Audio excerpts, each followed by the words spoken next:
नमस्कार, आप सभी का स्वागत है इंडिया न्यूज़ के प्लेटफॉर्म पर। और हमारे साथ बहुत खास लोग जुड़े हुए हैं। डायरेक्टर हैं, एक्टर हैं, प्रवीण हिंगोनिया साहब हैं और रुहाना खन्ना इस फिल्म में अभिनेत्री हैं। और फिल्म आई है नौरस कथा कोलाज आई हुई है, जिसको लेकर काफ़ी चर्चा है इन दिनों देश में। ये लोग कश्मीर से लेकर कन्याकुमारी तक इनकी टीम प्रमोशन के लिए पहुंची और लोगों से बातचीत की। फिल्म जो है 25 अक्टूबर को रिलीज होने वाली है, लेकिन अब सवाल करते हैं डायरेक्टर से, क्योंकि ये खुद बताया जा रहा है कि डायरेक्टर भी हैं, एक्टर भी हैं, प्रोड्यूसर भी हैं और राइटर भी हैं आप। कैसे मन में आया कि फिल्म का जो नाम है, बहुत लगता नहीं है कुछ अजीब सा नाम, अजीब सा नाम तो नहीं है। फिल्म का नाम नौरस बहुत कथा कोलाज? इसके पीछे मतलब नाम रखने के पीछे कारण क्या है कि आपने चुनकर रखा नौरस कथा कोलाज? नवरस मतलब हमारे 9 इमोशंस होते हैं। हमारे नाट्य शास्त्र का हिस्सा है नवरस। अभिनय की दुनिया में जब आप सीखते हो तो पढ़ाया जाता है नवरस। और कथा मतलब कहानियाँ होती है, कोलाज मतलब संग्रह होता है। और कथा कोलाज जो है वो देवेंद्र नाथ अंकुर जी, जब हम थिएटर किया करते थे 95 के दौरान, उस टाइम पे वो एनएसडी में बहुत किया करते थे कथा कोलाज, कहानियों का मंचन। तो दिमाग में तब ये था। और मुंशी प्रेमचंद, मोहन राकेश, इस तरह की सारी लेजेंडरी लिटरेचर राइटरों की वो कहानियों का कथा कोलाज करते थे। तो जब मेरे मन में आया कि मुझे फिल्म बनानी है, तो मैं बहुत कुछ कहना चाहता था, बहुत कुछ एक ही फिल्म में बहुत बातें कहना चाहता था। और तो मुझे ऐसा लगा कि ऐसा कौन सा सब्जेक्ट हो जिसमें मैं एक ही फिल्म में बहुत बात कहूँ। तो वो नवरस दिखा। तो ये एक ही फिल्म में 9 फिल्म है, 9 इमोशंस है, 9 भाव है, 9 भाव की 9 कहानियाँ जो आपस में जुड़ी हुई है। अच्छा, कितना कठिन था? जैसे आप एक ही मूवी में 9 किरदार निभा दिए हैं, जी जी। मतलब बहुत कठिन वर्क होता है 9 किरदार को लेके आना, साथ में चलना, सारे इमोशन को दिखाने हैं। जी जी। मैं सच बोलूँ तो मतलब ऐसा बड़ा बोल लग रहा होगा आपको, लेकिन मुझे ऐसा कठिन लगा नहीं। उसके पीछे रीज़न ये है क्योंकि मैं इस फिल्म का लेखक भी हूँ।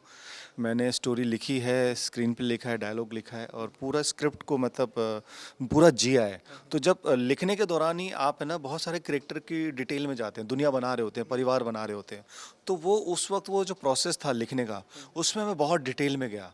और मैं इसको एक्ट नहीं करना चाहता था, मैं चाहता था कोई बड़ा एक्टर एक्ट करे। मैंने इसलिए ये पावरफुल कहानियाँ लिखी कि कोई एक्टर को मैं नरेशन दूंगा तो वो रेडी हो जाएगा मेरे साथ काम करने के लिए, क्योंकि मैं काफ़ी टाइम से अप्रोच कर रहा था और कहीं से कोई बड़ा एक्टर हाँ नहीं कर पा रहा था। तो मैंने ये लिखा कि चलो यार, इसी बहाने मुझे कोई बड़ा एक्टर मिलेगा और मैं उनके साथ मुझे as an writer, as an director मुझे काम मिलेगा, नौकरी मिलेगी और मैं अपना टैलेंट दिखा पाऊंगा। बट किसी ने हाँ नहीं कहा, तो फिर मजबूरन मुझे मुझे खुद ही अपने आप को कास्ट करना पड़ा, क्योंकि मुझे ऐसा एक्टर चाहिए था जो 24 घंटे मेरे साथ रहे। मैं कहूँ हंसे तो हंसे, रोए तो रोए, गंजा हो तो गंजा हो, मोटा हो तो मोटा हो, दुनिया भर के वड़ा पाव खाना तो वो भी खाए। तो ऐसा उस तरह का समर्पण मुझे मतलब कोई एक्टर दे नहीं पाता, क्योंकि 1-1.5 साल की तपस्या थी। तो फिर मुझे लगा कि मैं खुद को खुद ही प्रोड्यूसर भी हूँ, डायरेक्टर भी हूँ, तो जहाँ बैठाऊंगा वहाँ पे मेरा एक्टर बैठ जाएगा, मैं बैठ जाऊँगा। किसी तरह का कोई वैनिटी का नखरा नहीं, कोई टेंट्रम नहीं। तो बजट को कंट्रोल करने के लिए और सारी चीज़ों को ध्यान में रखते हुए मैंने फिर अपने आप को कास्ट किया और फिर मैं घुसता चला गया, करते चले गए और होता चला गया। रुहाना, आपका ये पहला फिल्म है? नहीं, ये मेरा दूसरा फिल्म है। इसके पहले कौन सी फिल्म में काम पहले किया था? पंचकृति करी थी, that was a regional film. तो वो पर्टिकुलर एरियाज़ में रिलीज़ हुई थी, बट वो सोशल इवेंट्स, एनवायरनमेंट फैक्टर्स पे एक बहुत ही अच्छी रीजनल फिल्म थी। इस और मूवी, हिंदी में डेब्यू है इनका ये। अच्छा हिंदी में डेब्यू है आपका? इसके पहले? इससे पहले भी हिंदी ही था वैसे, सिनेमाज में। हाँ, वो रीजनल थी, बट वो रीजनल एरियाज़ में लॉन्च हुई थी, मतलब गांव वाले एरिया में लॉन्च हुई थी, उन्हीं के लिए बनी थी। ये सिनेमाज में अगर मेरी कोई मूवी आ रही है तो हाँ, ये मेरी पहली है। अच्छा, नौरस कथा कोलाज तक आपका सफ़र कैसे पहुंचा? आप कैसे यहाँ तक पहुंची कि मुझे यहाँ पे काम करना है? देखो, प्रवीण अंकल तो बहुत ही ज़्यादा वैसे हैं कि उनको जैसे अगर कि कोई एक्टर है उसे मोल्ड करना है तो उन्हें वो बहुत अच्छे तरीके से आता है। उन्होंने मुझे भी इस कैरेक्टर के लिए बहुत अच्छे से मोल्ड करा, मुझे इस कैरेक्टर के अंदर घुसाया, मैं घुसी एंड मैं इस कैरेक्टर को जिया। तो मुझे मूवी को शूट करने में एक्चुअली में बहुत मज़ा आया, इस नवरस का पार्ट बनने में मुझे बहुत मज़ा आया। अच्छा, इस पे हम नौरस कथा कोलाज पे बात करेंगे। हमें ये बताइए, इसके पहले आप कुछ एक्टिंग सीखती थी पहले? मैं एक्टिंग सीखती नहीं थी, मैं 3 साल की उम्र से एक्टिंग कर रही हूँ। ग्रेट। रॉन्ग Actually, बॉर्न बच्चे एक्टर। जो होते हैं ना बहुत नेचुरल एक्टर होते हैं। और उन्होंने गंगा सीरियल किया था, कमाल की, मतलब यूं मतलब अपने करेक्टर को करती थी। तो बहुत मतलब बहुत अच्छी एक्ट्रेस हैं ये, और आने वाले टाइम में ये अच्छा टैलेंट साबित होंगी और काम भी कर रही हैं। और इस दौरान भी इन्होंने बहुत अच्छा अभिनय किया, आप अच्छा, देखेंगे। अपने अभिनय के बारे में बताइए। सेट पे कुछ ऐसा मतलब एक समय हुआ होगा ना कि मतलब एक समय आया होगा कि कठिन हुआ हो रहेगा, मेरे लिए एक्टिंग नहीं कर पा रही हूँ, ये करवाना चाह रहे हैं, कुछ मेरे लिए कठिन पड़ गया? नहीं, प्रवीण अंकल डांट पड़ती थी सब? नहीं, प्रवीण अंकल तो एक बार बोलते थे चुप तो चुप, बोलो तो बोलो। क्योंकि प्रवीण अंकल को पता है कि बच्चे को कैसे ट्रीट करना है, उसे कैसे हैंडल करना है। बट हाँ, 10 - 10 डिग्री टेम्परेचर में शूट करना हम सबके लिए बहुत डिफ़िकल्ट था। तो एक अगर कोई डिफ़िकल्ट चीज़ थी तो वो था हमारा एनवायरनमेंट, जहाँ हर जगह बर्फ़ थी। पर एक्टिंग करने में मेरे को फुल सपोर्ट दिया गया। फिल्म की शूटिंग कहाँ पे चल रही थी जब बता रही हैं कि -डिग्री से? ये हमारी जो पूरी फिल्म की शूटिंग हुई है वो अलग अलग जगह पे हुई है। जैसे 9 कहानियाँ तो 9 अलग अलग जगह पे हुई है। हमारी जो रूहाना जिसमें है उसकी शूटिंग हुई है कश्मीर में।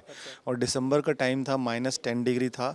और हमें मतलब लिटरली 2 घंटे हम ऐसे बर्फ़ में मतलब थे। हमारे डीओपी भी, हमारे वो भी, और सबके मतलब शॉट देते थे, सबकी टांगें काँप रही थी। सब कोई अंगीठी लेके आता था, कोई कंबल लेके आता था। और मतलब बड़ा बड़ा डिफिकल्ट होता था कि वो पहाड़ में चढ़ना, बीच पहाड़ में स्नो के बीच में हमें खड़ा होना था, क्योंकि मुझे स्वर्ग दिखाना था। और हमारा कश्मीर स्वर्ग है।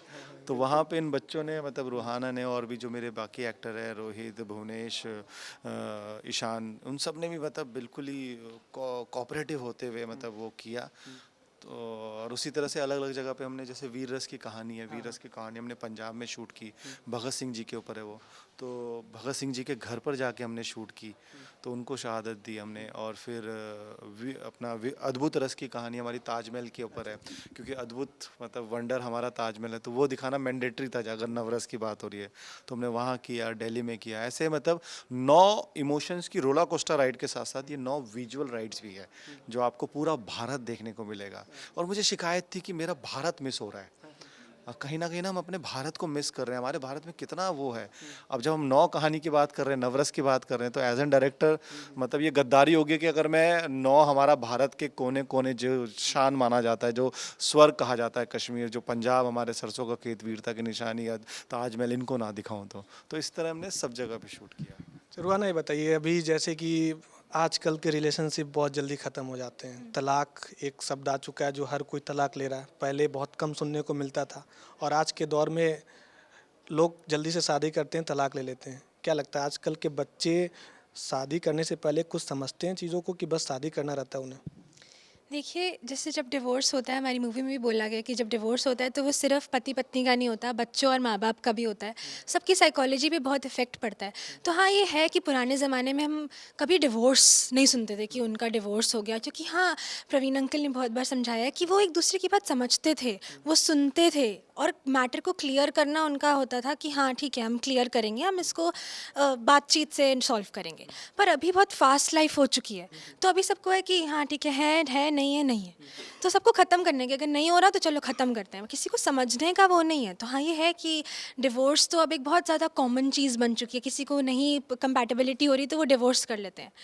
तो ये तो सच में खुद को भी इफ़ेक्ट कर रहे हैं, अपने इन्वायरमेंट, बच्चे, माँ बाप सब अफेक्ट हो रहे हैं उसके। दर्शकों को बता दें, आजकल जो है तलाक, अलग अलग वर्जन हम लोग उसका सुनने को मिलते हैं। जैसे आजकल ग्रे तलाक, ग्रे तलाक चला है, लोग समझ नहीं पाते ये क्या ग्रे तलाक। अब ये बताइए कि आपको नहीं लगता है कि लोग शादी तो करते हैं, लेकिन इसके पीछे कारण एक ये भी है कि अपने माँ बाप से नहीं पूछते हैं, रजामंदी नहीं रहती है, बस मुझे करना है फोर्सली और निकल जाते हैं लोग? नहीं, माँ बाप से नहीं पूछना वो कोई मतलब वो मुझे ऐसा कोई बड़ा मुद्दा नहीं लगता कि मतलब माँ बाप से नहीं भी पूछते तो भी शादी करें, शादी करो। लेकिन प्रॉब्लम क्या हो रही है कि मतलब वो लगेज बहुत लेके चल रहे हैं अपने रिलेशन में। जब बहुत ज़्यादा लगेज होगा तो बहुत ज़्यादा कम चल पाओगे आप। लगेज से मेरा मतलब है कि ईगो, टेंट्रम, है ना, अंडरस्टैंडिंग, लड़ाई झगड़ा, है ना, कियोस्पन, तो ये सब अगर नहीं होंगे रिलेशन में तो आप भागोगे, चलोगे, आपको रास्ते में चलते जाओगे हमेशा। और आज की जो यूथ की जो प्रॉब्लम मैं देख रहा हूँ, जो समझ पा रहा हूँ, हमारे पेरेंट्स में डाइवोर्स क्यों नहीं होते थे? एक दूसरे की बात सुनते थे, है ना। मतलब अगर सामने वाला गुस्सा हो रहा है तो आप शांत हो रहे हो, आप समझते हो, फिर जब वो शांत होता है तब आप समझाते हो बात। आजकल की जो जो डाइवोर्स की रेशियो इसलिए बढ़ते जा रहे हैं क्योंकि गलत कोई नहीं है, ना लड़की गलत है ना लड़का गलत है। पॉजिटिव पॉजिटिव की लड़ाई है। तो जब पॉजिटिव पॉजिटिव की लड़ाई होगी तो वहाँ पे कहीं ना कहीं वो गैप आ रहा है कि आप है ना समझ नहीं पा रहे एक दूसरे को। तो समझो, बैठो, रिलेशनशिप का भी जिम करो। जिम होता है ना जैसे, वैसे रिलेशनशिप का भी जिम होता है। आप प्यार करते हो तो अपने अपने पार्टनर को टाइम दो, उसकी चीज़ों को समझने दो, उसकी चीज़ों को समझने की कोशिश करो। आपके पार्टनर को बहुत सारा पैसा नहीं चाहिए, सिर्फ आपका हाथ चाहिए। हाथ पकड़ के आप नॉर्मल वॉक करो, आप कंधे पे हाथ रख दो अपने पार्टनर को और वॉक करो, उसको बड़ा खुशी मिलेगी। ये छोटी छोटी चीज़ें होती हैं जो एक लड़की को अच्छी लगती हैं, और छोटी छोटी चीज़ें होती हैं जब एक वाइफ अपने पति की केयर करती है, तो वो इरेज होता जा रहा है। क्या लगता है आपको प्यार का जो पैमाना है आजकल कुछ बदल चुका है बहुत ज़्यादा? आजकल की यूथ प्यार समझती क्या वाकई क्या प्यार होता है? हाँ, मतलब वो बहुत है ना शॉर्टकट पे बहुत ज़्यादा बिलीव करने लग गए। बहुत ज़्यादा ना अपने जो शॉर्ट टेम्पर को वो ज़्यादा बढ़ावा दे रहे हैं। अगर प्यार में आप ध्यान दोगे ना, आप जब किसी से प्यार करते हो, आप नेगेटिव उसके पॉइंट पहले एक्सेप्ट कर लो कि चलो भैया ठीक है, आपके अंदर ये चीज़ है। अगर मैं ये एक्सेप्ट कर लूँगा तो मुझे दिक्कत ही नहीं होगी, आप मतलब अच्छे ही लगोगे। और फिर जब आदमी किसी से चिढ़ने लगता है, मतलब दृष्टि मतलब नज़र बदलो, नज़रिया बदल जाएगा। अगर मैं आपसे आपकी कई चीज़ें मतलब जब आप मुझे पसंद हैं, आप तो मुझे आपकी हर चीज़ अच्छी लगेगी। जब मैं आपसे चिढ़ने लगूंगा तो आपकी हर चीज़ बुरी लगेगी। तो वो नज़र का वो होता है। और जब ऐसा ऐसा वायरस आ भी जाता है ना, तो थोड़े टाइम के लिए कहीं चले जाओ, शांत बैठो, अपने आप को रिकॉल करो। तो वही मैं कह रहा हूँ कि कुल मिला के रिलेशनशिप का भी जिम करना ज़रूरी है। आप जिम करोगे तो थोड़ा चीज़ें खुलेंगी और परतें क्लियर होंगी। आजकल समाज में रेप केसेस भी बहुत ज़्यादा बढ़ रहे हैं। आपकी फिल्म उसी पे आई हुई है कि कैसे मतलब मूवी में आप कैसा संदेश देना चाहते हैं कि रेप का रेशियो कम हो जाए, लोग रेप करना बंद कर दें? मतलब मैंने इसमें बहुत अनोखे तरीके से किया, क्योंकि मैं उसको बहुत खोल नहीं सकता, क्योंकि रेप को मैंने बहुत अलग तरीके से एक एंटरटेनमेंट में वो दर्शाने की कोशिश की कि मतलब आपको लास्ट तक पता नहीं चलेगा कि फिल्म में हो क्या रहा है। और जब पता चलता है तो आपके रॉन्ग सस्पेंस पूरा। सस्पेंस में, तो जब पता चलता है तो आपके रोंगटे खड़े हो जाते हैं। मेरा ये टेक है कि मतलब ये जो दरिंदे हैं, जो ऐसी मानसिकता वाले जो रेप करते हैं, जब इनको रियलाइज़ होता है तो क्या होता होगा। तो मैंने फर्स्ट टाइम रेप को एक मोनोलॉग के वे में, जो जो रेपिस्ट है वो मोनोलॉग दे रहा है कि यार रेप नहीं होना चाहिए, हमारे जैसे दरिंदों की मानसिकता ठीक होनी चाहिए। तो बहुत अलग तरीके से मैंने उस चीज़ को दर्शाने की कोशिश की है, और वो कहीं ना कहीं बहुत कनेक्ट हुआ है। उसका प्रमाण है हमारे 58 अवार्ड।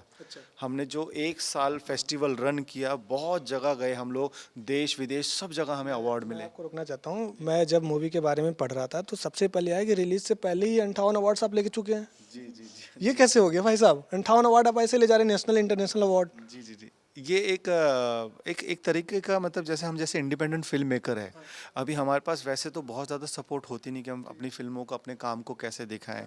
तो ये फेस्टिवल एक ऐसा ज़रिया होता है जहाँ पे आप इंडिपेंडेंट फिल्म मेकर अपनी फिल्में बनाता है और अपनी फिल्म सबमिट करता है। तो वहाँ पे जो ज्यूरी होती है वो काफ़ी सीनियर डायरेक्टर्स, एक्टर्स और जर्नलिस्ट की वो होती हैं। वो ज्यूरी आपका काम देखती है, अगर आपको पसंद आता है तो ऑफिशियल सेलेक्ट करती है, फिर आपको ऑफिशियल नॉमिनेट करती है, फिर आपकी फिल्में दिखाई जाती हैं।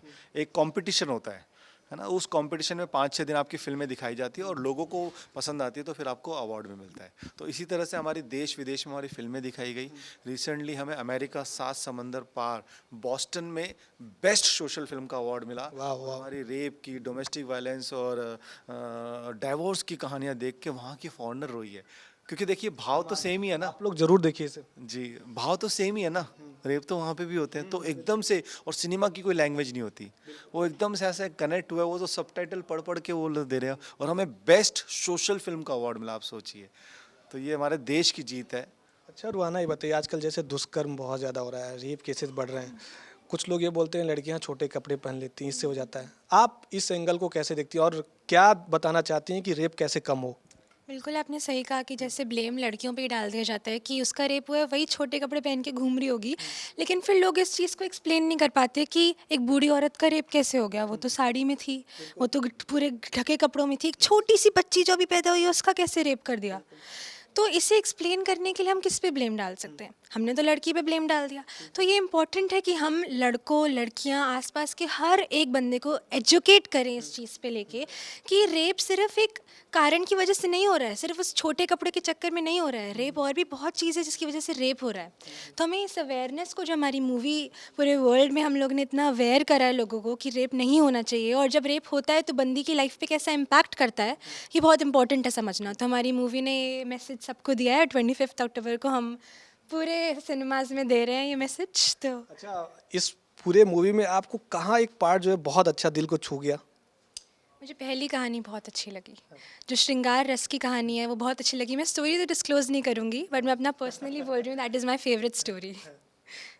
अच्छा, कुछ फेमस डायलॉग बताइए इस मूवी का।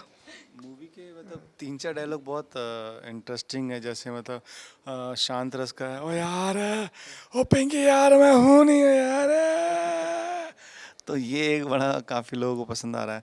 फिर एक है, ओ भाई ओए, अबे लैस मैस के बोस मस दूंगा बोस मसी के, वो हास्य रस वाला ये है। फिर वो हमारे किन्नर का है, आ बच्चा पैदा करके अब बच्चा पैदा करके कचरे में फेंकना था तो पैदा ही क्यों किया, कॉन्डम इस्तेमाल कर लेते।